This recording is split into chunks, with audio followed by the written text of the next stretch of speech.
Estamos en el último libro del Pentateuco, de los primeros 5 libros de la Biblia, y cuando iniciamos esta serie decíamos de que pues quizás el libro de Deuteronomio es como la culminación y quizás el momento más, la cúspide de todo lo que Dios le ha venido diciendo a Moisés, y es como un resumen. Habíamos dicho de que era un recordar, y también terminamos esa sección realmente, hay un par de versos nada más que nos faltan para concluir el primer discurso, el primer mensaje, el primer sermón de Moisés.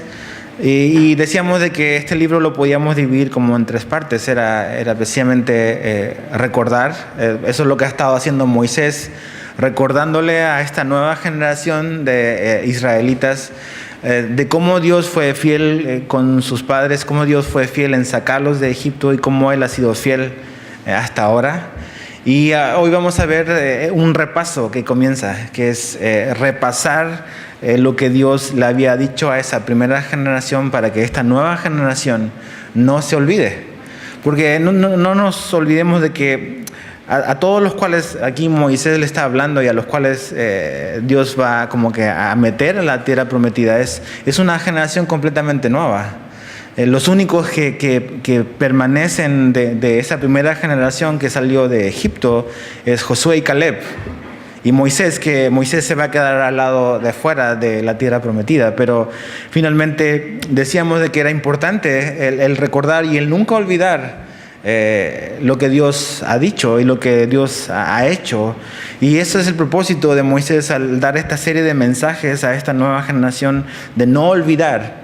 Ahora, en la sesión o en el mensaje anterior hablaba Marcelino, y ahí veíamos en el capítulo 4 que Dios hacía como que un gran énfasis en la idolatría. Y me llamaba mucho la atención que hay un gran párrafo destinado a la idolatría, no caer en idolatría. Y yo pensaba en eso para mí, que muchas veces tenemos esta noción de que idolatría simplemente es una imagen, es una estatua, pero realmente la idolatría va mucho más allá de fabricar algo que tiene una connotación religiosa. Hay muchas cosas que pueden ser ídolos en nuestra vida. Nuestra casa puede ser un ídolo, podemos vivir en un ídolo, nuestra casa a lo mejor puede serlo. Podemos andar sobre un ídolo, nuestro carro puede ser un ídolo. Podemos hablar a través de un ídolo. A veces mucha gente, sus celulares son su ídolo. A veces podemos criar a un ídolo, a veces nuestros hijos son ídolos. Hay muchas cosas que pueden transformarse en ídolos, y cuando hablo de ídolos hablo de algo o alguien que ocupa el primer lugar en nuestra vida, más importante que Dios. Y Moisés hacía un gran énfasis eso en el capítulo 4. También algo que me llamó mucho la atención, que está ahí, fíjate, en el capítulo 4, verso 25, como para introducir un poco lo que vamos a ver hoy. Dice: cuando hayáis engendrado hijos y nietos y hayáis envejecido en la tierra, dice, si os corrompiereis e hiciereis escultura o imagen de cualquier cosa e hiciereis lo malo ante los ojos de Jehová vuestro Dios para enojarlo. Y puedes seguir leyendo, pero me llamó mucho la atención eso de que cuando hayáis envejecido en la tierra. Y esa palabra de envejecer en la tierra tiene la connotación de permanecer por largo tiempo en un lugar. Y eso me habla de que cuando tú estás seguro y tranquilo en un lugar por un prolongado tiempo, nuestra tendencia es a relajarnos y a complacernos, a autocomplacernos. Porque pues todo este tiempo pues la lucha, el ir avanzando, pero cuando ya entran a la tierra pues ya van a estar en el lugar en el cual Dios los puso, al cual Dios los llevó. Y cuando tú estás en un lugar donde Dios te ha puesto, es fácil relajarse y que la comodidad entre. Y cuando la comodidad y la seguridad entra en nuestra vida, nos relajamos espiritualmente y tenemos la tendencia a veces a comenzar a hacer cosas que no debíamos hacer. Comodidad a veces lleva a pecar cuando estamos muy tranquilos. Y por último, del párrafo anterior, me llama mucho la atención en el verso 37. Fíjate, el 4:37. Dice: por cuanto Él amó a tus padres, escogió a su descendencia después de ellos y te sacó de Egipto con su presencia y con su gran poder. Es la primera parte en la ley, en el Pentateuco, que Dios habla de que ama a su gente. Esta frase en este lugar es sumamente importante. La primera referencia a amor en la Biblia está en la relación entre Abraham e Isaac. Dice que él amaba a su hijo. La primera muestra de amor, así explícitamente, es entre un papá y un hijo. Pero aquí es la primera vez donde Dios dice que ama a su gente. ¿Y por qué ama a su gente? O en base al amor que él tenía con su gente, dice que él los sacó de Egipto. Entonces el amor de Dios, a veces la gente dice, no, en el Antiguo Testamento tú no ves nada de amor de Dios, es puro cosas así sangrientas, puras cosas así difíciles, donde no ves, y la gente dice, no, es que en el Antiguo Testamento no hay un Dios de gracia, no hay un Dios de amor, y aquí ves a un Dios de amor. Dice que amó a su gente y por eso los sacó. Ahora fíjate, vamos a avanzar donde hoy vamos a iniciar, ahí en Deuteronomio 4, verso 41. Dice, entonces apartó Moisés 3 ciudades a este lado del Jordán, al nacimiento del sol, para que huyese allí homicida que matase a su prójimo sin intención, sin haber tenido enemistad con él nunca antes, y que huyendo a una de estas ciudades salvase su vida. Beser en el desierto, en tierra de la llanura para los rubenitas, Ramot en Galaad para los gaditas y Golán en Basán para los de Manasés. Ya en el libro anterior veíamos de que aparecían estas ciudades de refugio, las vamos a ver en Deuteronomio y las vamos a ver sobre todo en la época del libro de Josué. Pero básicamente estas ciudades de refugio eran 6 ciudades, 3 al lado de acá o al lado este del Jordán y 3 del otro lado del Jordán.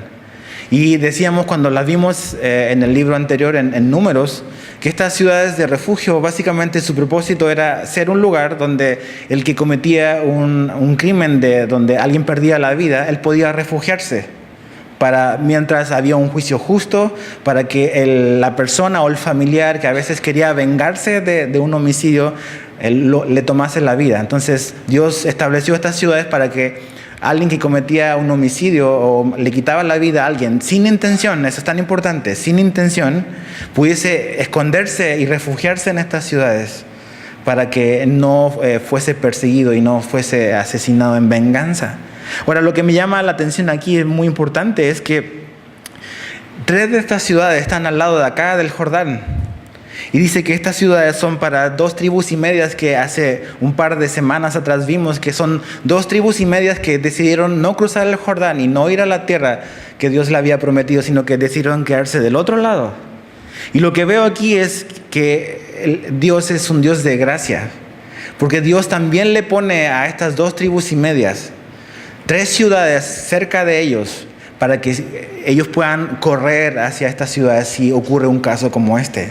Si Dios no tuviese gracia, y a veces, ¿sabes qué? A veces pensamos que, Dios, la gracia de Dios es solamente estando en tal lugar, y si yo me voy para acá, a veces no hay la gracia de Dios. Y sí, aquí ves que esta gente que se quedó al lado de acá, que no quiso ir hacia donde Dios los estaba llamando, al otro lado del Jordán, Dios también puso 3 ciudades de su lado, como una muestra de su gracia, para que ellos pudiesen como que esconderse ahí en algún caso determinado. Ahora, eso lo vamos a explicar a más detalle más adelante cuando ya lleguemos ahí, pero vamos al verso 44 al 49. Dice, esta pues es la ley que Moisés puso delante de los hijos de Israel. Estos son los testimonios, los estatutos y los decretos que habló Moisés a los hijos de Israel cuando salieron de Egipto, a este lado del Jordán, en el valle delante de Bet-peor, de la tierra de Sehón, rey de los amorreos, que habitaba en Hesbón, al cual derrotó Moisés con los hijos de Israel, cuando salieron de Egipto y poseyeron su tierra. Y la tierra de Og, rey de Basán, 2 reyes de los amorreos que estaban de este lado del Jordán al oriente, desde Aroer, que está junto a la ribera del arroyo de Arnón, hasta el monte de Sión, que es Hermón, y todo el Arabá, que está al lado del Jordán, al oriente, hasta el mar del Arabá, al pie de las laderas de Pisga. Entonces, aquí comienza el segundo mensaje. Ya el primero, que era recordar la historia de Dios con Israel, ya se terminó el primer mensaje. Ahora va a comenzar el repasar la ley otra vez, el repasar lo que Dios le dijo a Israel. Y es importante porque necesitamos recordar, necesitamos repasar las cosas. Tenemos la tendencia siempre a olvidar. Por eso vivimos con agendas, por eso tenemos alertas en nuestros celulares, por eso tenemos un montón de cosas que nos ayudan a recordarnos de las cosas importantes. Y esa es nuestra tendencia, nuestra mente realmente se olvida fácilmente. Y Moisés va a hacer eso, va a recordar. ¿Cómo va a recordar? Repasando otra vez la ley que Dios les dio. ¿Por qué? Porque Moisés quiere recordarle a la nación de Israel que ellos deben de permanecer en ese pacto en el cual ellos tienen con Dios. Ahora, es bueno que veamos esto, porque hemos estado estudiando los domingos el libro de Gálatas. Y a lo mejor tu pregunta puede decir, bueno, entonces, ¿por qué estamos estudiando esto si realmente esto no tiene nada que ver con nosotros? El pacto que Dios hace con Israel es para los israelitas. Nosotros no somos israelitas. Ahora, tenemos que entender esto, es importante para no confundirnos. La ley de Moisés no está vigente para nosotros como una manera de relacionarnos con Dios. ¿Ok? Eso lo vimos claramente, Pablo lo explica claramente en el libro de Gálatas. Yo no puedo, ni nadie puede justificarse delante de Dios basándose en la ley de Moisés, porque nadie lo puede hacer, absolutamente nadie. Ahí Pablo, puedes escuchar los audios, ver los videos y repasar eso, pero realmente ya eso fue en un periodo de tiempo. Ahora, habiendo dicho eso, algo que es muy, muy importante es que la ley de Dios o la ley de Moisés aquí sigue estando vigente en el aspecto moral. En el aspecto moral. No la manera en que yo me relaciono con Dios, pero en las verdades morales que la ley de Moisés nos muestra, sigue estando vigente. O sea, sigue siendo malo matar a alguien. ¿Ves? Sigue siendo malo robar. Esas cosas son malas, ¿ves? ¿Por qué? Porque Dios las estableció en su ley. Pero no es la manera, la ley de Moisés, el camino a través del cual yo me relaciono con Dios. Pero que vemos las verdades morales, útiles y aplicables todavía hoy en día, sí. Todavía sí, ¿ves? Entonces la ley de Dios tú ves el corazón de Dios, ves el carácter de Dios. ¿Qué es lo importante para Dios? ¿Qué es lo que Dios ama? ¿Qué es lo que Dios aborrece? Y si nosotros amamos a Dios, vamos a amar lo que Él ama y vamos a aborrecer lo que Él aborrece. Entonces es importante establecer eso antes de repasar otra vez los 10 mandamientos o los 10 grandes, como dice. Ahora fíjate el capítulo 5. Llamó Moisés a todo Israel y les dijo: oye Israel, los estatutos y decretos que yo pronuncio hoy en vuestros oídos. Aprendedlos y guardadlos para ponerlos por obra. Jehová nuestro Dios hizo pacto con nosotros en Horeb. No con nuestros padres hizo Jehová este pacto, sino con nosotros, todos los que estamos aquí hoy vivos. Cara a cara habló Jehová con vosotros en el monte en medio del fuego. Yo estaba entonces entre Jehová y vosotros para declararos la palabra de Jehová, porque vosotros tuvisteis temor del fuego y no subisteis al monte. Y ahí dice, y dijo. Entonces, estos primeros versículos vemos que lo que hace Moisés es reunir a todo Israel, a toda esta generación, esta nueva generación de hombres, de mujeres, de niños que han nacido y que están ahí a las puertas de entrar a la tierra prometida. Y hay 4 cosas que son muy importantes que aquí Moisés menciona que son útiles para nosotros hoy y son útiles siempre cuando queremos relacionarnos con Dios. Lo primero es... Dice, oye Israel los estatutos y decretos que yo pronuncio hoy. Oír. ¿Qué debemos de hacer nosotros con la palabra de Dios? ¿Cuál debe ser nuestra postura o nuestra actitud con lo que Dios tiene que decirnos? Tenemos que oír. Por ahí partimos, oyendo lo que Dios tiene que decirnos. La palabra oír quiere y tiene esta connotación de escuchar, de poner atención, de prestar atención a lo que se nos está diciendo. El Salmo 143:8 dice, hazme oír por la mañana tu misericordia. Y ahí el salmista dice, por favor, permíteme, llévame y hazme oír lo que tú tienes que decirme. Y esa debe ser nuestra actitud, esa debe ser nuestro anhelo. Partir por ahí, por un anhelo sincero, por un anhelo genuino de querer escuchar lo que Dios tiene que decirnos, lo que Dios quiere hablarnos. La segunda palabra que es importante está en el verso 1, donde dice, hoy en vuestros oídos, aprendedlos. Lo segundo que viene después de oír es aprender. Es aprender, y eso nos habla de que es importante nosotros tener una actitud enseñable. ¿Qué tan enseñable eres tú? ¿Qué tan buena actitud tenemos para recibir instrucción? Muchas veces la falta de actitud para ser enseñado está relacionado con orgullo, porque creemos que hemos llegado a un nivel a lo mejor espiritual o a algún nivel en nuestro caminar con Dios que ya no necesitamos de que alguien venga a nuestro lado y que nos enseñe. Pero Dios siempre quiere enseñarnos, y Dios usa personas, a hombres y mujeres, para enseñarnos. Entonces dice que es importante el poder no solamente oír, sino aprenderlos, poder ser enseñados. El Salmo 27:11 dice, enséñame, oh Señor, tu camino y guíame por la senda de rectitud. Ese debe ser nuestro anhelo.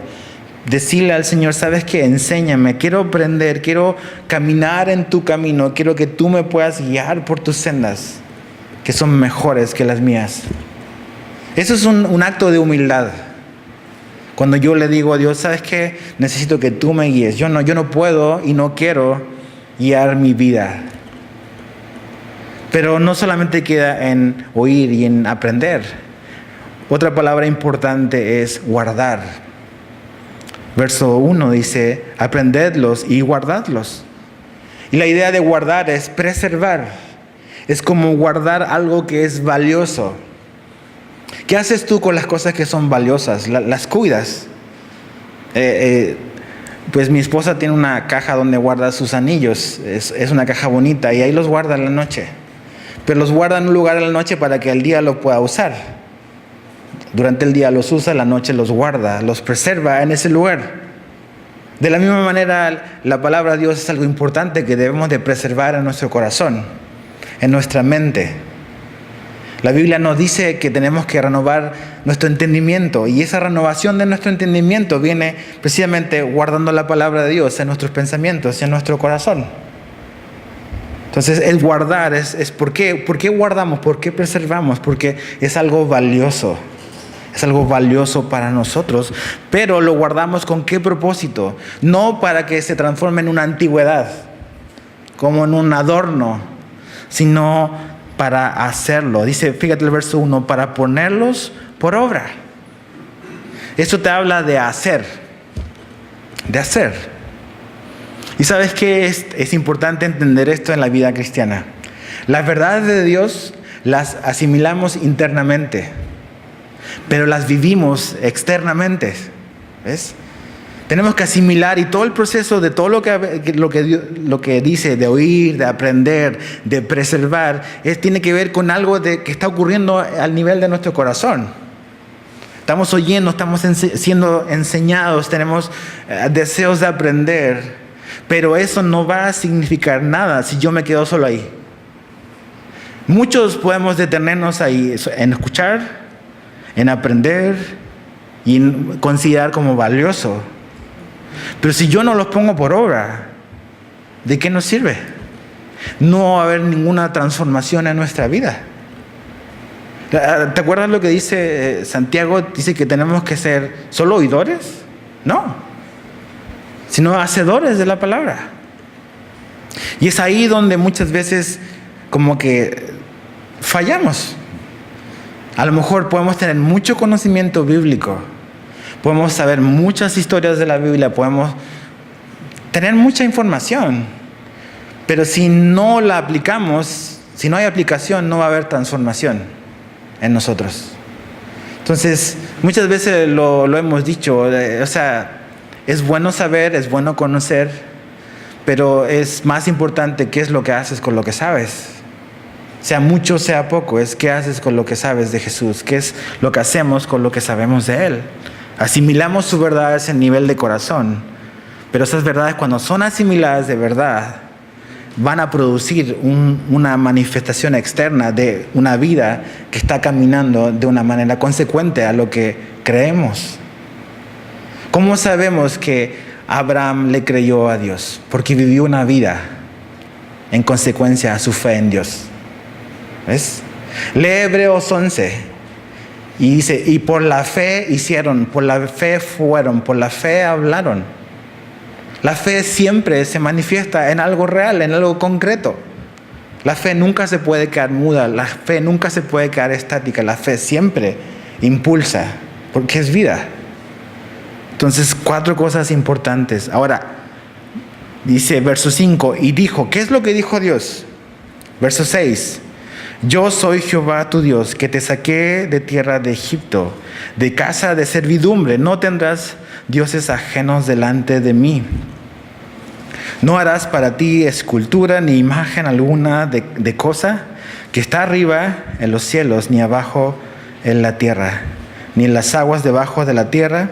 No te inclinarás a ellas, ni las servirás, porque yo soy Jehová tu Dios, fuerte, celoso, que visito la maldad de los padres sobre los hijos hasta la 3ª y 4ª generación de los que me aborrecen, y que hago misericordia a millares a los que me aman y guardan mis mandamientos. Pero el primer mandamiento está en el verso 7. No tendrás dioses ajenos delante de mí. Ese es el primer mandamiento. Lo que Dios está diciendo es, ¿sabes qué? Todo depende de mí. Él comienza diciendo, yo soy Jehová tu Dios. Y todo lo que Dios va a decir después depende de quién es Él. Y lo que está diciendo es, yo soy Dios, tú no eres Dios.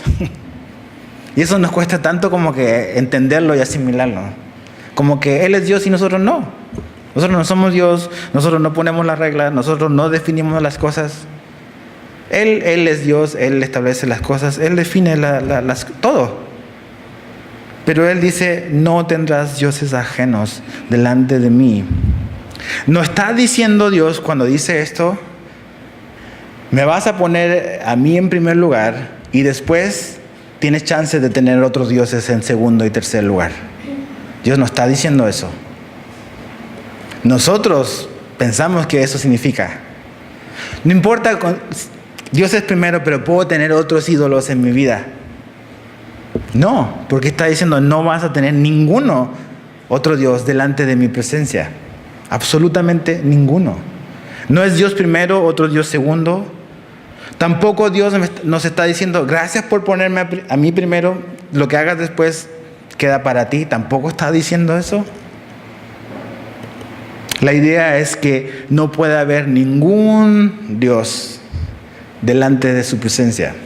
Eso significa que Dios quiere, es y puede ser suficiente para nosotros.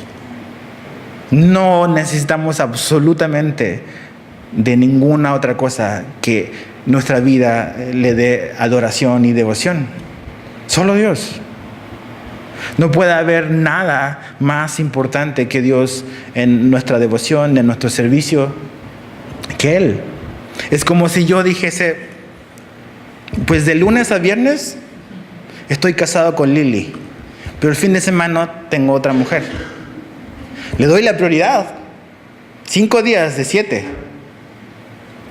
¿Qué es eso? Así somos a veces. ¿Ves? Pues le doy esto a Dios, pero esto otro, pues mi corazón está en otro lugar. Entonces cuando Dios está diciendo, no tendrás dioses ajenos delante de mí, está diciendo que en su presencia Él no acepta ninguna otra persona, ninguna otra cosa que ocupe un lugar de devoción y de adoración en nuestra vida. Eso está diciendo Dios. ¿Qué es lo que segundo lo que hace que está relacionado con eso? El verso 8 es, no harás para ti escultura ni imagen alguna de cosa que está arriba. Entonces, aquí lo que Dios está diciendo es, no solamente hay un solo Dios, pero tú no lo puedes, yo no lo puedo adorar como yo quiero. Yo no puedo crear una imagen de Dios y decir, este es Dios y voy a empezar a adorarlo. No está en nosotros el definir cómo adorarlo. Él dice, yo soy Dios, me vas a adorar a mí, pero tampoco tú vas a establecer y vas a decir, bueno, voy a construir algo y voy a adorarlo como que si esto fuese Dios. Nosotros tampoco ponemos las condiciones de cómo adorarlo. Y un comentarista decía algo tan cierto que me llamó mucho la atención, me trajo mucha claridad, y es, ¿cómo sabemos de Dios? ¿O cómo tenemos las nociones de Dios? Y él decía que hay dos fuentes para saber y conocer a Dios. Una es revelación. ¿Y cómo sabemos de Dios? Porque Dios se reveló a nosotros. Dios se reveló a Abraham. Dios se reveló a su descendencia. Dios se reveló a los israelitas en Egipto. Dios se revela a sí mismo porque quiere darse a conocer a su creación. Pero la segunda fuente es imaginación. Y la gente a veces se imagina cosas. Y en su imaginación dice, esto es Dios, o esto es Dios, o esto otro es Dios, o yo voy a llegar a Dios a través de esto. Y es imaginación, no es revelación. Y esas son las dos fuentes a través de las cuales la gente tiene una noción de Dios. O es una revelación directa de Él, o es alguien que se imaginó, que tuvo un sueño, que vino un ángel, como muchas sectas han comenzado. ¿Te acuerdas que dijo Pablo? Ni siquiera aunque venga un ángel y te predique algo diferente, si no te predica el evangelio de Jesús, sea anatema. Ahora, algo que es importante aquí, habla de que este Dios es un Dios celoso. Y a veces decimos, el celo es algo malo. Y sí, tiene una connotación pecaminosa en otras partes de la Biblia, pero cuando habla de que Dios es un Dios celoso de nosotros, es que realmente Él nos procura y Él nos busca con intensidad. Que realmente no somos indiferentes. Ahora, ¿cuál es nuestra concepción de Dios muchas veces? Es que Dios no está interesado en nosotros. De que Dios no sabe lo que nos está pasando. De que Dios no le importa lo que estoy viviendo. Entonces como que Dios me medio ignora, medio sabe, no sé. Pero no es así. Realmente no es que nosotros tengamos que luchar para obtener la atención de Dios. Créeme, tienes la atención de Dios. ¿Ok? Dios está muy pendiente de tu vida. Es al revés.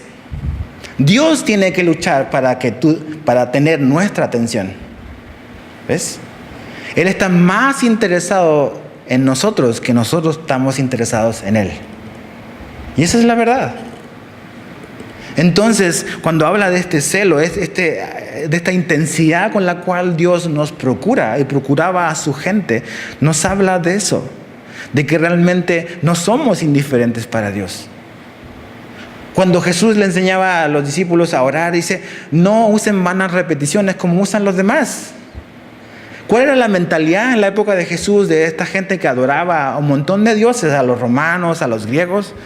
Ellos pensaban que sus divinidades estaban en algún parte ahí en el infinito y más allá, en una fiesta y en una pachanga, que tenían que hacer un montón de cosas para que si volteaban a ver en algún momento y los iban a escuchar repitiendo.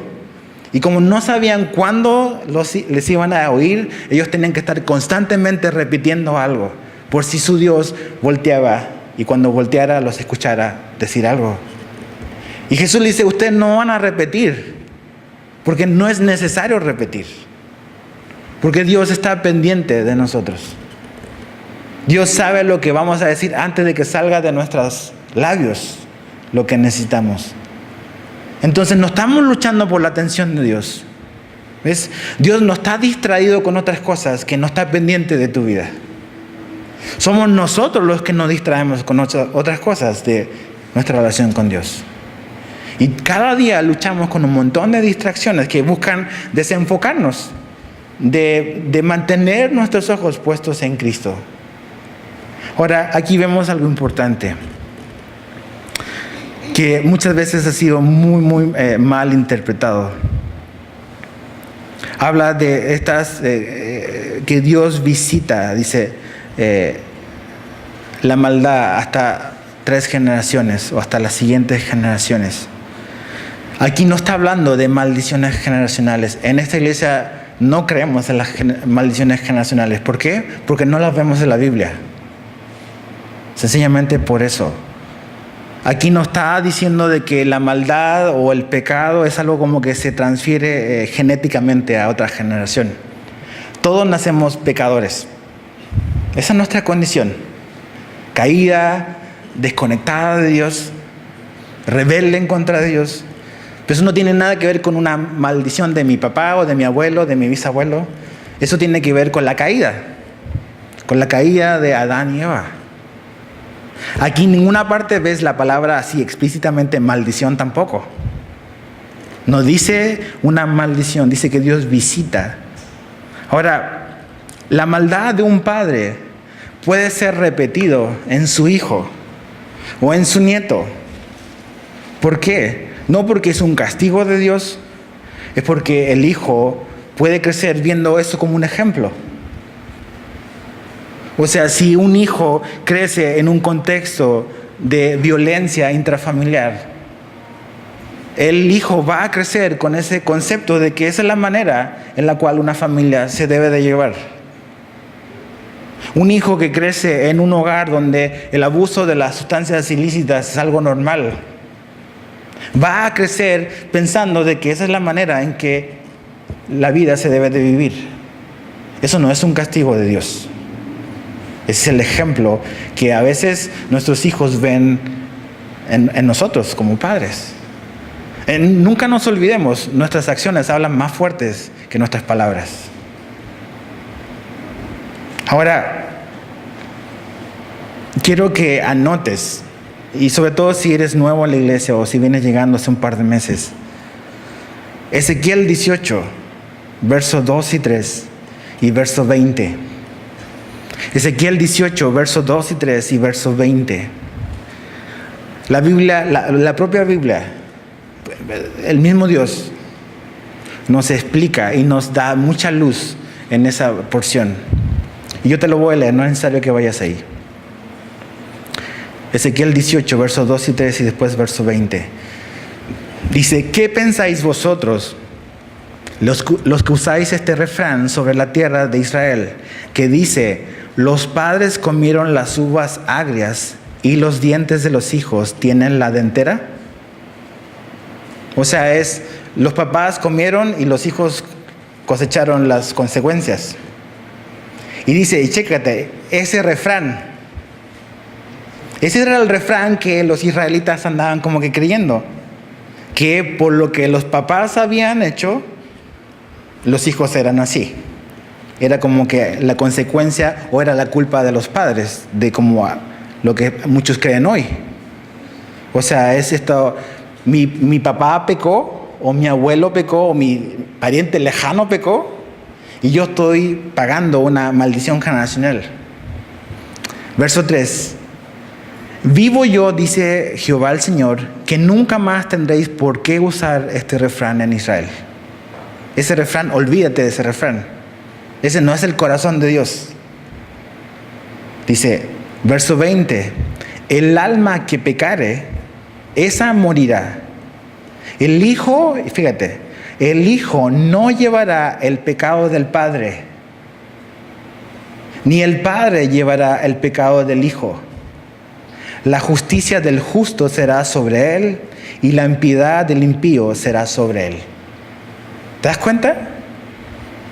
O sea, cada quien es responsable por sus propios actos, por sus propios pecados. Dios no va a castigar a un hijo por el pecado de un padre. Ese no es el carácter de Dios. Dios no es así.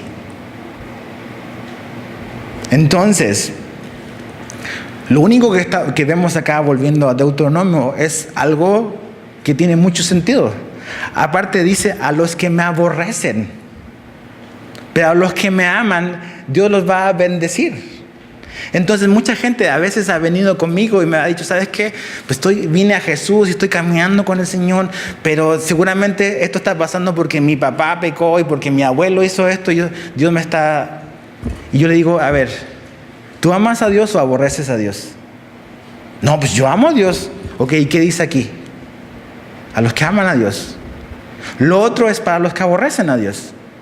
Pues si ya has venido a Cristo, si ya amas a Dios y estás siguiéndolo, porque eso no aplica para ti, no aplica para nosotros.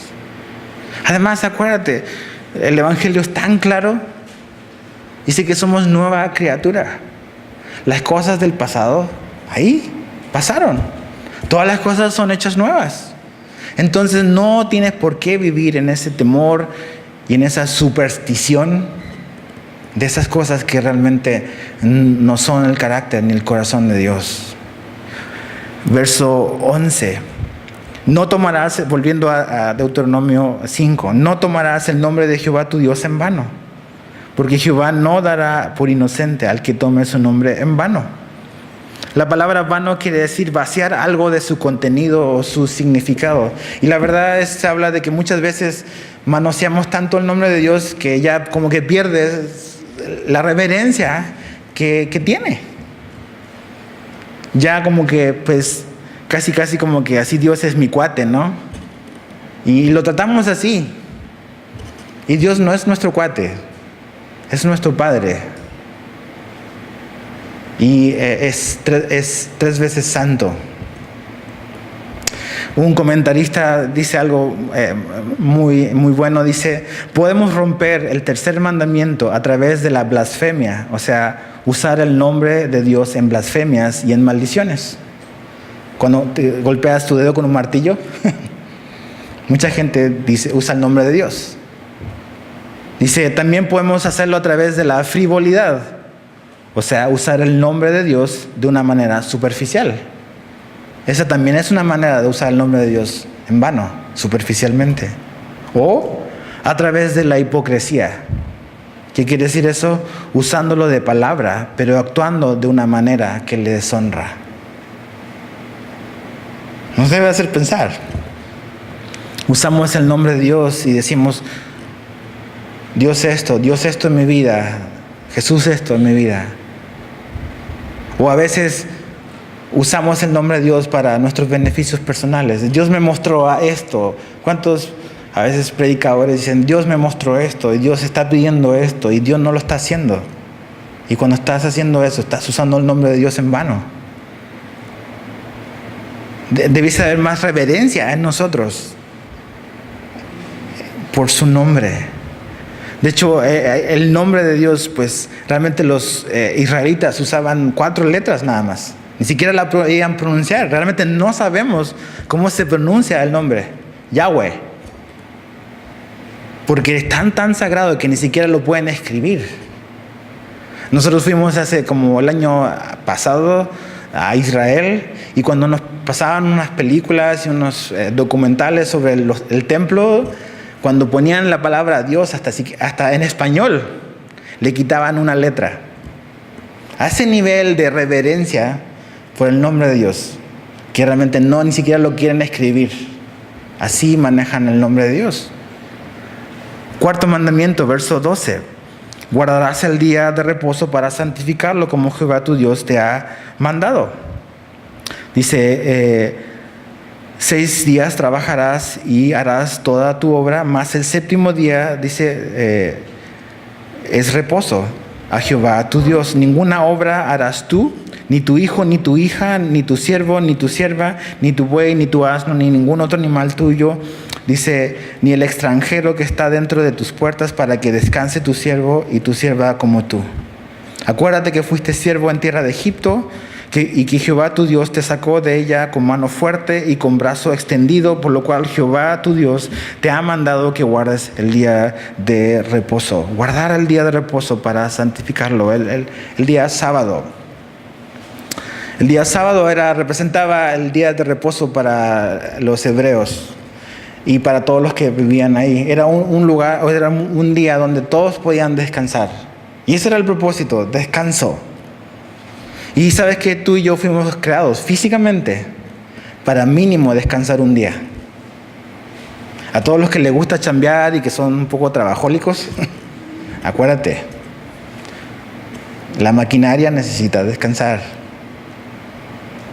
Necesitas descansar mínimo una vez a la semana. Y ese era el propósito.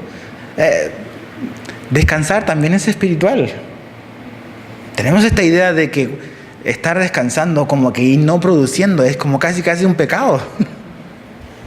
Pero no lo es para Dios, ¿ves? Es bueno descansar, es necesario. Dios lo estableció y Él puso el ejemplo cuando hizo la creación. No lo necesitaba, pero nos marcó un ejemplo a Él descansar un día. Ahora, nosotros, cristianos neotestamentarios, ya no estamos bajo el día de reposo. Ya no lo ves como algo que es necesario cumplir en el Nuevo Testamento.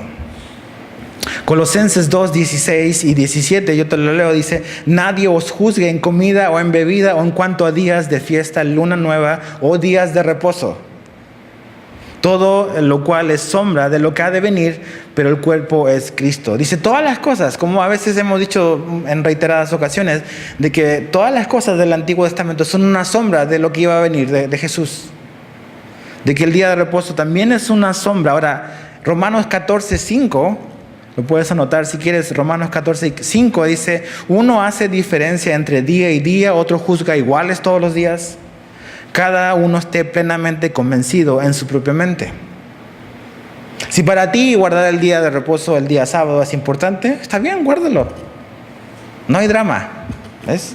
Y si estás convencido que es así, pues guárdalo, no hay ningún problema con nosotros. ¿Tú crees que el día de reposo es el día domingo? ¿Que el día en que vas a descansar es el día domingo? ¡Qué padre! Nos vemos aquí en la iglesia. No hay problema. El problema es cuando nosotros queremos condenar y queremos obligar al otro a decir: ¿sabes qué? Este día es el más espiritual que el otro. Y eso es lo que estaba pasando. Acuérdate un poco como que retomando lo de los domingos. O sea, los judaizantes, estos hombres religiosos con un trasfondo judío que querían llevar a los cristianos a volver a las cosas de la ley de Moisés. El día de reposo era una de las maneras y de las cosas que ellos querían imponer como una carga sobre los cristianos no judíos.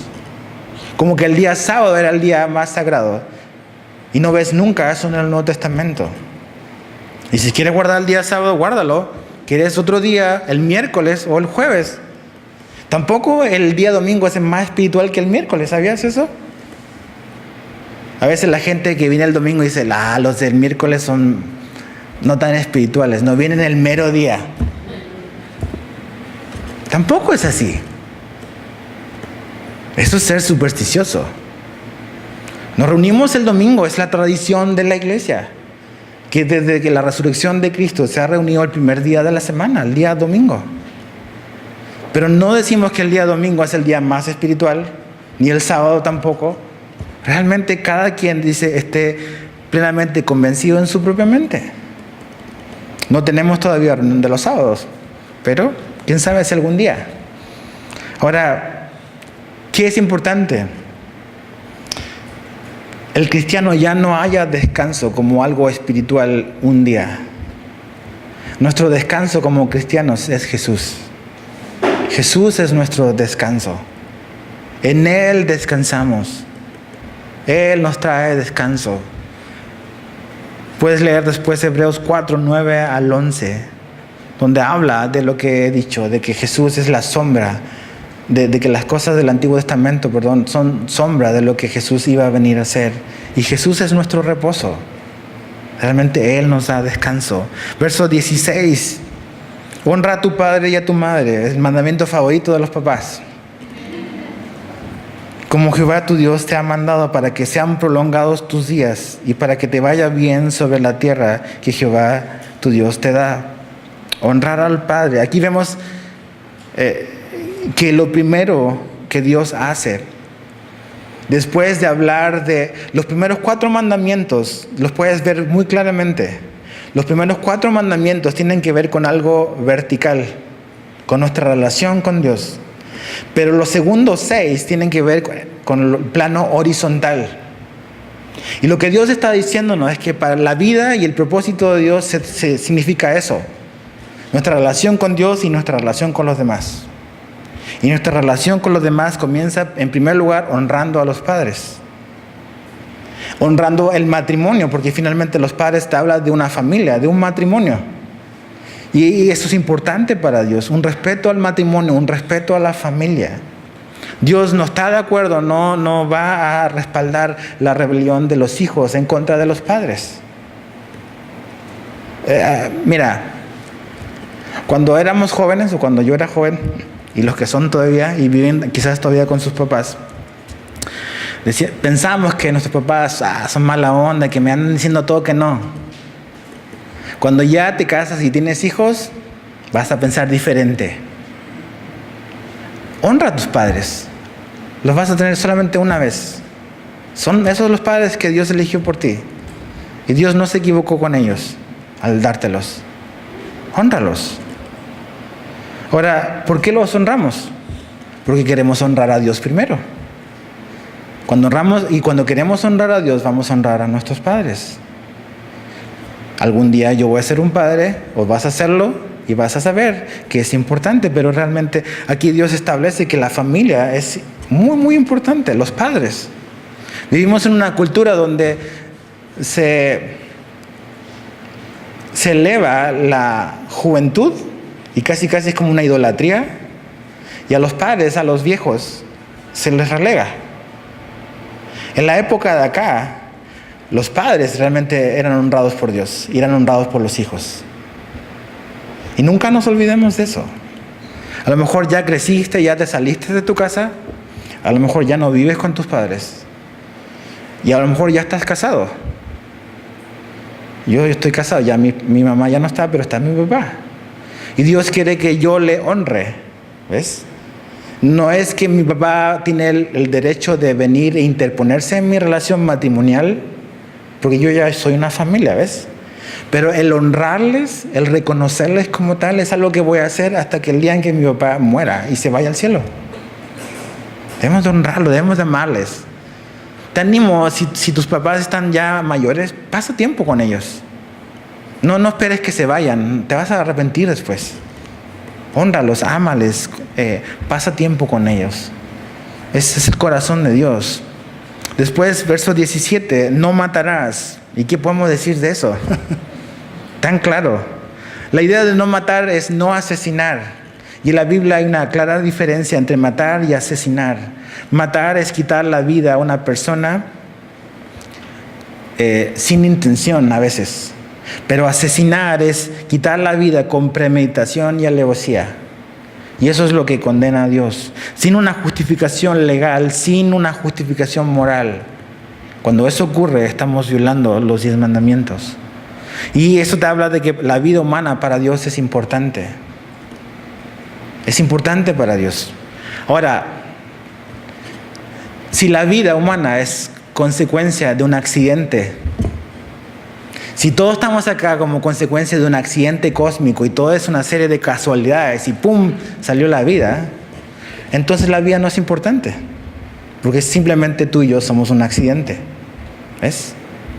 Ahora, si somos creados por Dios y hay un creador y su creación es importante para Él, por eso la vida tiene importancia, porque no somos un accidente, sino porque hemos sido creados a su imagen y semejanza. Cuando pensamos de que somos accidentes, los abortos no tienen importancia. Total, somos producto de un accidente. Venimos de un mono, ¿no? Finalmente, ¿qué importancia va a haber? Pero si hemos sido creados por Dios, un aborto sí es importante. ¿Ves?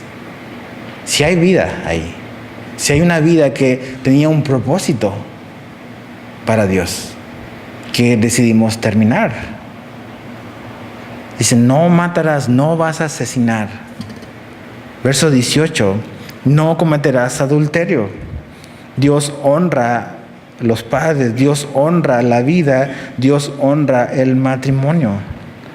La vida matrimonial es importante para Dios. No hay excusas para el adulterio. No hay excusas. Ninguna. Proverbios 6:32 dice, más el que comete adulterio es falto de entendimiento, corrompe su alma el que tal hace. Verso 19 dice, no hurtarás. Dios honra la propiedad privada, ¿sabías? Dios honra la propiedad privada. Dios honra la honestidad. Respeta lo que no es tuyo. Yo debo de respetar lo que no es mío. Ahora, yo digo, no, yo nunca he robado un banco. Y a lo mejor puedes pensar así. Y a lo mejor sí, no hemos asaltado a nadie. Espero. Ahora, muchas veces voy a agarrar estos lápices de mi trabajo.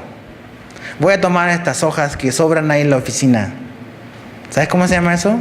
Robar. Voy a hackear la cuenta del Wi-Fi del vecino. Eso es robar. Es robar. Honremos a Dios en esas cosas también. Verso 20. No dirás falso testimonio contra tu prójimo. Decir la mitad de la verdad es dar falso testimonio. ¿Sabías? La mitad es falso testimonio. Manipular la verdad es falso testimonio. Proverbios 6, 16 al 19 dice: 6 cosas aborrece Jehová, y aún 7 abomina su alma: los ojos altivos, la lengua mentirosa, las manos derramadoras de sangre inocente, el corazón que maquina pensamientos inicuos, los pies presurosos para correr al mal, el testigo falso que habla mentiras y el que siembra discordia entre hermanos. Dice que Dios aborrece eso. Un comentarista dice: la mejor manera de librarnos del falso testimonio es 1, hablar menos, 2, orar más, y 3, pensar de nuevo. Hablar menos, orar más, pensar de nuevo. Verso 20: no codiciarás la mujer de tu prójimo, ni desearás la casa de tu prójimo, ni su tierra, ni su siervo, ni su sierva, ni su buey, ni su asno, ni cosa alguna de tu prójimo, ni su carro, ni su celular, ni su tablet. Y ahí la lista puede incrementarse. No codiciar. Y sabes que este mandamiento es totalmente diferente a los 9 anteriores. Porque los anteriores hablan de cosas externas. Este habla de algo interno del corazón, el codiciar. Y es con este mandamiento que Pablo tuvo problemas. Él podía decir: no, pues yo amo a Dios siempre, yo hago esto, yo nunca he matado, yo no he cometido adulterio, pero cuando llegó a no codiciar, Pablo tuvo problemas. Tuvo problemas. Romanos 7:7, no vayas ahí, dice: ¿qué pues diremos? ¿La ley es pecado? En ninguna manera, pero yo no conocí el pecado sino por la ley. Dice: porque tampoco conociera la codicia si la ley no dijera: no codiciarás. Pablo tenía problemas con la codicia. No lo sabía hasta que la ley se lo puso. Es como nosotros andamos aquí en la ciudad a exceso de velocidad, a 100 por hora, hasta que empezaron a poner los letreritos de máxima 60. Ahí nos dimos cuenta, y esos letreros no nos hicieron bajar la velocidad. Nada más sabemos que estamos violando la ley de tránsito. O sea, cuando ves un letrero, ¿tú bajas la velocidad? Yo no la bajo. A menos que traiga un policía atrás. Ahí sí. Entonces, la ley nos revela cosas. Y acuérdate lo que decía Pablo: la ley nos muestra nuestra condición, pero nunca nos cambia. La ley de Moisés no tiene el poder para darnos vida, porque si la ley de Moisés hubiese tenido poder para darnos vida, Jesús no hubiese tenido que venir. La ley simplemente nos muestra nuestra condición del corazón. Ahora rápido, verso 22 dice: estas palabras habló Jehová a toda vuestra congregación en el monte, de en medio del fuego y de la nube y de la oscuridad a gran voz. Y no añadió más. ¿Ok? Son 10 mandamientos. Un judío te va a decir: no, son 613 mandamientos. Y no, Dios dijo 10. Todos los otros son otras cosas, ¿ves? Son 10 mandamientos. Puedes leer el capítulo 4, verso 13. Dice los 10 mandamientos. Solo 10. Los otros son cosas que vienen después, pero la ley, los mandamientos son 10. Esos son lo que Dios dio. Así, lo más importante, donde se resume todo.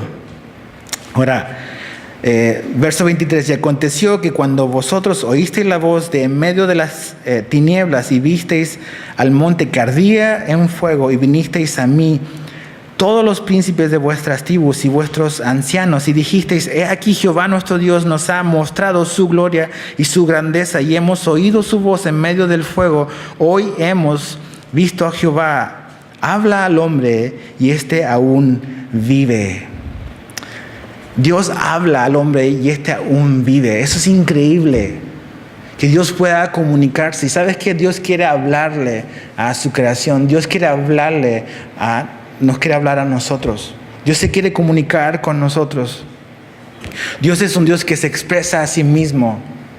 Nos ha hablado por medio de su palabra. Hebreos 1:1-3 dice, Dios habiendo hablado hace mucho tiempo, en muchas ocasiones y de muchas maneras, a los padres por los profetas, en estos últimos días nos ha hablado por su Hijo, a quien constituyó heredero de todas las cosas, por medio de quien hizo también el universo. Él, o sea, Jesús, es el resplandor de su gloria y la expresión exacta de su naturaleza. Me gusta eso. Jesús es la expresión exacta de su naturaleza y sostiene todas las cosas por la palabra de su poder. Dice Dios, el autor de Hebreos, Dios habló muchas veces y aquí Dios está comunicando, ¿ves? Y tú dices, wow, qué increíble haber sido visto en la montaña, ¿no? Así ardiendo y el ruido, imagínate la voz de Dios. O sea, qué sonido de amplificación. y la gente, imagínate, 2 millones de personas. Imagínate, Cancún tiene casi 1 millón, algunos dicen. Como más del doble de nuestra ciudad. Ahí, imagínate el sonido para que 2 veces nuestra ciudad pueda escuchar la voz de Dios así hablando. Así habló Dios y dice, wow, me gustaría tener una experiencia así. ¿Y sabes qué? Tenemos una mejor experiencia. Porque aquí Hebreos dice que Él nos habló en la persona de Jesús. Ya no a través de simplemente una voz, no a través de una manifestación de humo y de fuego, sino que Dios se hizo hombre y caminó entre nosotros y nos reveló su verdad. Y Dios mismo tomó forma humana para venir y revelarse. ¿Por qué? Porque quiere que le conozcamos. Nunca te olvides de eso. Dios quiere que le conozcas personalmente. Verso 25 dice, ahora pues, ¿por qué vamos a morir? Porque este gran fuego nos consumirá. Si oyéremos otra vez la voz de Jehová nuestro Dios, moriremos. ¿Qué es el hombre para que oiga la voz de Dios viviente que habla en medio del fuego como nosotros la oímos y aún viva? Acércate tú y oye todas las cosas que dijere Jehová nuestro Dios, y tú nos dirás todo lo que Jehová nuestro Dios te dijere, y nosotros oiremos y haremos. Mejor, ¿sabes qué, Moisés? Ve tú, nosotros tenemos miedo. Mejor ve y que te hable a ti, ya tú eres nuestro mediador. Verso 28 dice, y oyó Jehová la voz de vuestras palabras cuando me hablabais, y me dijo Jehová, he oído la voz de las palabras de este pueblo que ellos te han hablado. Bien, esto está todo lo que han dicho. ¿Quién, dice, fíjate estas palabras, quién diera que tuviesen tal corazón, que me temiesen y guardasen todos los días todos mis mandamientos, para que a ellos y a sus hijos les fuese bien para siempre? Tal corazón, dice, ¿quién haría que ellos tuvieran tal corazón siempre?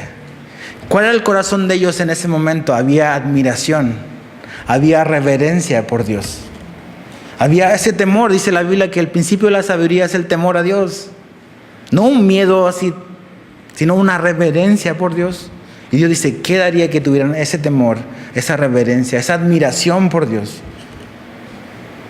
¿Qué hay en tu corazón por Dios? Hay reverencia, hay asombro. ¿Estás asombrado por Dios? ¿Estás asombrado por lo que Dios ha hecho por nosotros? ¿Estás asombrado de que Dios mismo haya tomado forma de hombre y se haya humillado viniendo a donde estábamos nosotros? ¿Eso te asombra? ¿Te lleva a tener un corazón inclinado y reverente? ¿O permanecemos en la indiferencia? Dice, ojalá, tuviesen ese temor y guardasen. ¿Por qué? guardasen mis mandamientos, porque finalmente el anhelo de Dios es que a ellos les fuese bien. Y el anhelo de Dios es que te vaya bien, y te va a ir bien cuando le conozcas. No te va a ir bien simplemente porque tienes un nuevo trabajo, o más dinero, una nueva casa, o un nuevo carro, o más esas cosas. Eso no significa que te va bien. Nos va bien cuando conocemos a nuestro Creador. Nos va bien cuando conocemos a nuestro Salvador. Cuando hay esa reverencia, esa admiración por Él. De que siendo quienes somos, y a pesar de quienes somos, su anhelo es que nos vaya bien. Verso 30 y 33 dice: ve y diles, volveos, dice, a vuestras tiendas, y tú quédate aquí conmigo, y te diré todos los mandamientos y estatutos y decretos que les enseñarás, a fin de que los pongan ahora por obra en la tierra que yo les doy por posesión. Mirad pues que hagáis como Jehová vuestro Dios os ha mandado, no os apartéis a diestra ni a siniestra. Andad en todo el camino que Jehová vuestro Dios os ha mandado, para que viváis y os vaya bien, y tengáis largos días en la tierra que habéis de poseer. No apartarme ni a diestra ni a siniestra. Eso es lo que Dios te quiere decir hoy. No te apartes ni a izquierda, ni a derecha, ni a izquierda. Sigue el camino de Jesús. Sigue ese camino. Y me gusta lo que Dios le dice a Moisés: tú quédate aquí conmigo. Qué padre que Dios te diga eso. ¿Sabes qué? Quédate tú conmigo. Cuando Jesús le dijo a sus discípulos: quédense conmigo, vamos a orar y a velar. Imagínate Dios diciendo: quiero que te quedes conmigo. Quédate donde yo estoy y yo te voy a mostrar. Colosenses 2:3 dice que en Jesús están escondidos todos los tesoros de la sabiduría. Y cuando Dios te está diciendo: quédate aquí conmigo, te está invitando a eso, a que puedas conocer su vida, conocer su corazón, conocer su voluntad, conocer cosas que nunca vas a conocer y experimentar y te van a llenar, como simplemente sentarte y quedarte con Él. Que al abrir tu palabra, al abrir la Biblia, puedas decir: ok, estoy aquí con Jesús y Jesús me va a hablar, me va a enseñar a través de su palabra. Quédate aquí conmigo. ¿Y qué es lo que Dios quiere cuando me quedo ahí con Él? Quiere darme vida. Verso 33, para que viváis y os vaya bien. ¿Sabías que ese es el corazón de Dios para ti? Darte vida. Jesús dijo que Él vino a dar vida, y vida en abundancia. El ladrón vino a matar y a destruir, pero Él vino a dar vida y vida en abundancia. Jesús quiere que te vaya bien. Ahora nosotros pensamos que no, irnos bien es otras cosas, ¿ves? Ese es nuestro problema. Pero Dios quiere que prosperar tu alma. Sí, también te va a dar lo demás, si Él quiere. Pero finalmente hemos sido bendecidos con toda bendición espiritual, dice Efesios. Eso es lo que Dios quiere para nosotros. ¿Qué es lo que tú quieres para ti? ¿Será que lo que tú quieres para ti es mejor que lo que Jesús quiere para ti o tiene para ti? La pregunta es: ¿estás quedándote aquí con Él para que Él te pueda revelar? Quédate aquí conmigo. ¿O has decidido pararte y salir y alejarte y probar? Jesús sigue esperándote y sigue diciéndote: mejor quédate aquí conmigo y escucha todo lo que tengo que revelarte y decirte.